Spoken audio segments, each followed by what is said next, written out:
Hey guys, Mark with the Dog Trainer here. Today we're going to be doing a super quick video on my favorite e-collars for training Doberman. So I am either going to be using the Dogtra Arc or the 1900S in most situations. The Arc is a little bit weaker and smaller, and the 1900S is a little bit bigger and stronger. I would personally say the majority of the time that I'm going to be using an e-collar, it's probably going to be the 1900S, because when I'm working with like kind of typical working breed dogs like Doberman or Malinois or things more like that, we have to really consider the level of stimulation, because these working dogs, they have a higher level of excitement, kind of a higher level of work drive. So a lot of times we need to make sure that we've got a strong enough stimulation to kind of cut through that excitement. So even though I would say the majority of the time I'm probably going to be leaning towards the 1900S, there are times that I'm just working with like a smaller Doberman or one that just has a kind of calm, chill, more pet-like temperament, that the Arc will do just fine. So let's take a look at both of these models so I can kind of push you in the right direction for your situation. All right, guys, we've got the Dogtra Arc on the left and the 1900S on the right.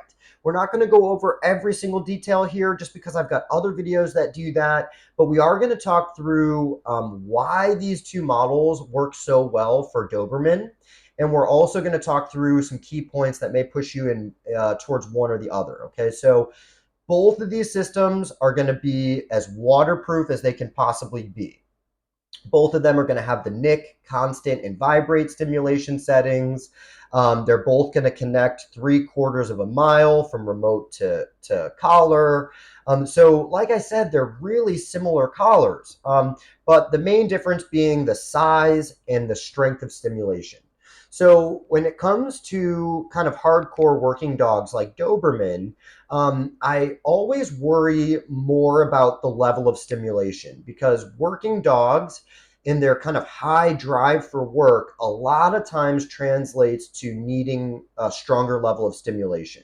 So in this particular case, that's probably the first thing that I'm going to be thinking about is, for my Doberman, do I want the stronger level of stimulation or the weaker? Now, like I said, if it were me personally, I am probably the majority of the time going to be going with the 1900S. Now, I have definitely worked with Doberman that are on the smaller end of things, or they just happen to have a way calmer temperament than some of the other, typical Dobermans, that the Arc has been plenty. So there is always this kind of balance between the size and shape of it versus the level of stimulation. But just with my experience, whenever it's possible, if it doesn't feel ridiculous having the bigger collar on them, I'm usually going to be pushing more towards having more strength as opposed to less. Now, outside of that, those are really the main things that I would be thinking about if I'm trying to pick one or the other for my Doberman. As always, thank you guys for watching. I'll see you in the next video.